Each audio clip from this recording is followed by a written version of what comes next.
Hi friends, welcome back to our channel. 7ാം ക്ലാസ്സിലെ അടിസ്ഥാന പാഠാവലി ഫസ്റ്റ് ടൈം ഇവാലുവേഷൻ 2024-25 ഒരു മോഡൽ ക്വസ്റ്റ്യൻ പേപ്പറാണ് നമ്മൾ നോക്കാൻ പോകുന്നത്. അപ്പോൾ നിങ്ങൾക്ക് ആവശ്യമായിട്ടുള്ള നിർദ്ദേശങ്ങളും കാര്യങ്ങളൊക്കെ തന്നിട്ടുണ്ട്. അപ്പോൾ നമുക്ക് നേരെ പ്രവർത്തനങ്ങളിലേക്ക് കടക്കാം.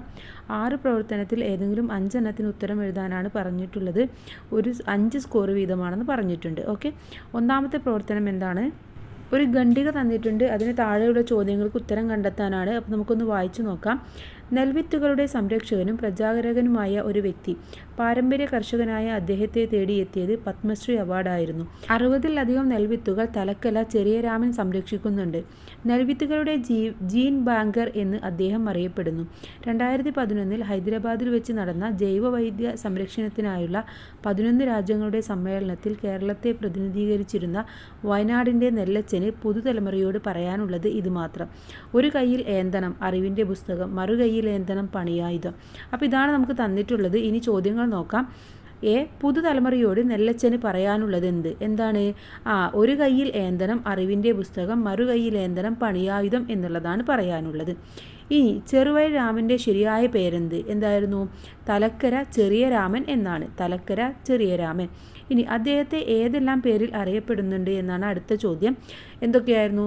തലക്കര ചെറിയ രാമൻ എന്ന പേരിൽ, അതുപോലെ തന്നെ ജീൻ ബാങ്കർ, അതുപോലെ നെല്ലച്ചൻ. ഈ 3 പേരിലാണ് അദ്ദേഹത്തെ അറിയപ്പെടുന്നത്.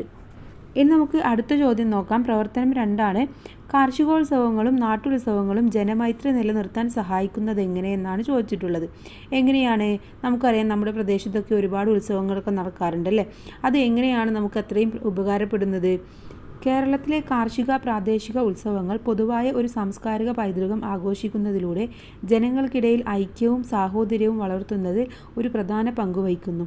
ആധുനിക ജീവിതത്തിൻ്റെ തിരക്കുകൾക്കിടയിൽ ഇത്തരം കൂടിച്ചേരലുകൾ സമൂഹത്തിലെ എല്ലാ വിഭാഗം ജനങ്ങൾക്കും ഒത്തുചേരാനുള്ള വേദിയാണ് അതിലൂടെ ജനം ആയിട്ട് നമുക്ക് ഉണ്ടാക്കാൻ സാധിക്കുന്നത്.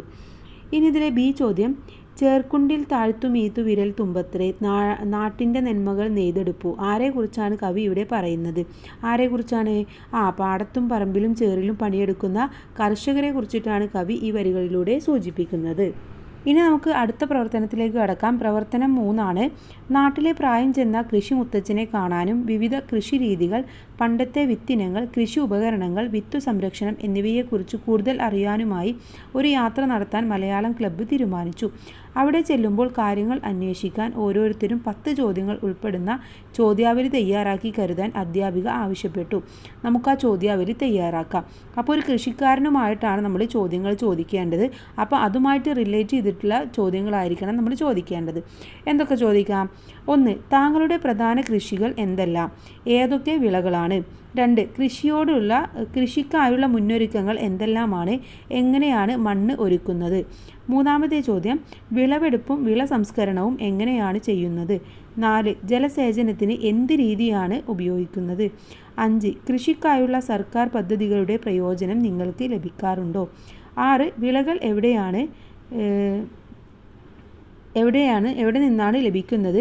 വില നിശ്ചയിക്കുന്നത് ആരാണ്? 7. കാർഷിക മേഖല നേരിടുന്ന വെല്ലുവിളികൾ എന്തൊക്കെയാണ്? 8. രാസവളമാണോ ജൈവവളമാണോ നിങ്ങൾ കൂടുതലായി ഉപയോഗിക്കാറുള്ളത്? 9-ാമത്തെ ചോദ്യം: പുതുതലമുറയ്ക്ക് എന്ത് സന്ദേശമാണ് കൊടുക്കാനുള്ളത്? 10. നിങ്ങൾ എത്ര വർഷമായി കൃഷി ചെയ്യുന്നു? കൃഷി ലാഭകരമാണോ എന്നാണ് ചോദ്യം. അപ്പോൾ ഇത്തരത്തിൽ നിങ്ങൾക്കും കൃഷിയുമായി ബന്ധപ്പെട്ട ചോദ്യങ്ങൾ ചോദിക്കാവുന്നതാണ്. അപ്പോൾ ഇത് വളരെ ഇമ്പോർട്ടൻ്റ് ആയിട്ടുള്ളൊരു ക്വസ്റ്റ്യനാണ്. എല്ലാവരും നന്നായിട്ട് പഠിച്ചു വെക്കുക. പ്രവർത്തനം 4 നോക്കാം. ജീവചരിത്ര കുറിപ്പ് തയ്യാറാക്കാനാണ് പറഞ്ഞിട്ടുള്ളത്. CR രാജഗോപാലിനെ കുറിച്ചിട്ടാണ്. ഓക്കെ, ഫോക്ലോർ ഗവേഷകനും എഴുത്തുകാരനും, അധ്യാപകൻ, ഗോത്രകലാവിടവുകൾ, ദേശ സൗന്ദര്യബോധം, മുടിയേറ്റ്, നാടോടി അരങ്ങ്, കാവേറ്റം, Kerala folklore academy, Kerala Sangeetha Nataka academy award. അപ്പോൾ ഇതെല്ലാം വെച്ചുകൊണ്ടാണ് ജീവചരിത്ര കുറിപ്പ് തയ്യാറാക്കേണ്ടത്. അപ്പോൾ ഇവിടെ എഴുതിയിട്ടുണ്ട്. പക്ഷേ നിങ്ങൾ എഴുതുമ്പോൾ ഹെഡിങ്ങും കൂടെ കൊടുക്കുക. ആരെക്കുറിച്ചാണോ എഴുതേണ്ടത് അവരുടെ പേര് ഹെഡിങ് ആയിട്ട് തലക്കെട്ടായിട്ട് കൊടുക്കുക. കേരളത്തിൽ നിന്നും ഒരു ഫോക്ലോർ ഗവേഷകനും എഴുത്തുകാരനും അധ്യാപകനും പരിസ്ഥിതി പ്രവർത്തകനും ആയിരുന്നു CR രാജഗോപാലൻ. 1957 ജനിച്ചു. 1958 ജനുവരി 31, 2022 അദ്ദേഹം മരണപ്പെട്ടത്. 1957 ജനിക്കുകയും 2022 മരണപ്പെടുകയും ചെയ്തു. നാടോടി കഥകളുടെയും ഗോത്ര സംസ്കാരത്തിൻ്റെയും നിരീക്ഷണത്തിനും സംരക്ഷണത്തിനുമായി പ്രവർത്തിച്ച അദ്ദേഹം പൈതൃകത്തെക്കുറിച്ചും നാടോടി കഥകളെക്കുറിച്ചുമുള്ള നിരവധി പുസ്തകങ്ങൾ എഴുതിയിട്ടുണ്ട്. ഗോത്രകലാ വിടവുകൾ, ദേശസൗന്ദര്യബോധം, മുടിയേറ്റ്, നാടോടി, നേരരങ്ങ്, കാവേറ്റം തുടങ്ങിയവ പ്രധാന കൃതികളാണ്. കേരള ഫോക്ലോർ അക്കാദമിയുടെയും കേരള സംഗീത നാടക അക്കാദമിയുടെയും അവാർഡുകൾ ലഭിച്ചിട്ടുണ്ട്. അപ്പോൾ തന്നിട്ടുള്ള കാര്യങ്ങൾ നിങ്ങളൊന്ന് സെൻറ്റൻസ് ആക്കി എഴുതിയാൽ മതി. പിന്നെ ആളെക്കുറിച്ചിട്ട് നിങ്ങൾക്ക് കൂടുതലായിട്ട് എന്തെങ്കിലും അറിയുമെങ്കിൽ അതും കൂടെ എഴുതി ചേർക്കുക. ഇതിലെ തന്നെ ബി ചോദ്യമാണ്, പദചേരുവകൾ എഴുതൂ. കൃത്യം ആയിരുന്നില്ല, അതെങ്ങനെ എഴുതാം? കൃത്യമായിരുന്നില്ല എന്ന് പദങ്ങൾ ചേർത്തെഴുതാം. രണ്ടാമത്തത് വ്യത്യാസങ്ങൾ ഉണ്ടാവുമ്പോൾ, അതെങ്ങനെ എഴുതാം? വ്യത്യാസങ്ങൾ ഉണ്ടാവുമ്പോൾ എന്ന് ഒരുമിച്ച് എഴുതാം.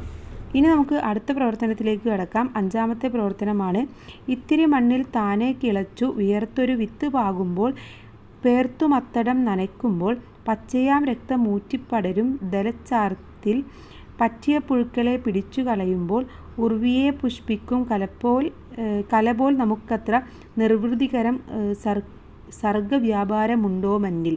വൈലോപ്പിള്ളിയുടെ വരികളാണ്. ഈ വരികളുടെ ആശയവും ഗ്രാമശ്രീകൾ എന്ന കവിതയുടെ ആശയവും തമ്മിൽ താരതമ്യം ചെയ്ത് കുറിപ്പ് തയ്യാറാക്കാനാണ് പറഞ്ഞിട്ടുള്ളത്. അപ്പോൾ 2 കവിതയെക്കുറിച്ചിട്ട് നമ്മളൊരു കുറിപ്പ് എഴുതുമ്പോൾ അതിൽ പറയണം എന്താണ് കുറിപ്പിൻ്റെ ആശയം എന്നൊക്കെ നമ്മൾ പറയണം. വൈലോപ്പിള്ളിയുടെ കയ്പവെള്ളരി എന്ന കവിതയിലെ വരികളാണ് ഇവിടെ നൽകിയിരിക്കുന്നത്. ഭൂമിയെ പുഷ്പസമൃദ്ധമാക്കുന്ന കല അഥവാ കൃഷി പോലെ നിർവൃതി നൽകുന്ന മറ്റൊരു സർഗാത്മക പ്രവൃത്തി ഭൂമിയിൽ വേറെയില്ല എന്നാണ് വൈലോപ്പിള്ളി കവിതയിലൂടെ പറയുന്നത്.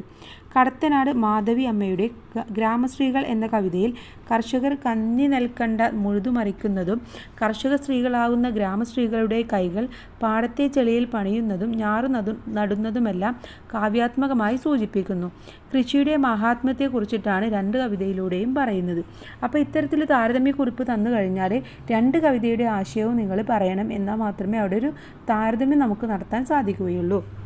ഇതിലെ അവസാനത്തെ പ്രവർത്തനം 6 ഹരിത വിദ്യാലയം പുരസ്കാരം നേടിയ കോടാലി ഗവൺമെൻറ് UP സ്കൂളിലെ വിദ്യാർത്ഥികളെ അനുമോദിച്ച് ഒരു കത്ത് തയ്യാറാക്കാനാണ് പറയുന്നത്. അപ്പോൾ എങ്ങനെ എഴുതാം നമുക്ക്? എൻ്റെ പ്രിയപ്പെട്ട വിദ്യാർത്ഥികളെ, പുരസ്കാരങ്ങളും അംഗീകാരങ്ങളും ലഭിക്കുന്നത് സന്തോഷവും പ്രചോദനവും ആണ്. കൃഷിയോട് താല്പര്യമുള്ള ഒരു ഭാവി തലമുറയെ വാർത്തെടുക്കാൻ ഇത്തരത്തിലുള്ള പുരസ്കാരങ്ങൾക്ക് കഴിയും. നിങ്ങൾ മറ്റുള്ള വിദ്യാർത്ഥികൾക്ക് മാതൃകയാവുകയാണ് ചെയ്യുന്നത്. അവരെ കൃഷിയിൽ ഏർപ്പെടാൻ പ്രചോദിപ്പിക്കുകയും കൃഷിയോട് താല്പര്യം ഉള്ളവർ ആക്കാൻ സഹായിക്കുകയും ചെയ്യുന്നു. ഇനിയും ഇത്തരത്തിലുള്ള പ്രവർത്തനങ്ങൾ നമ്മുടെ വിദ്യാലയങ്ങളിൽ നിന്നുണ്ടാവട്ടെ എന്ന് ആത്മാർത്ഥമായി ആഗ്രഹിക്കുന്നു. എന്നിട്ട് താഴെ എന്നൊക്കെ പറഞ്ഞ് നിങ്ങൾക്ക് അഡ്രസ്സൊക്കെ എഴുതാവുന്നതാണ്.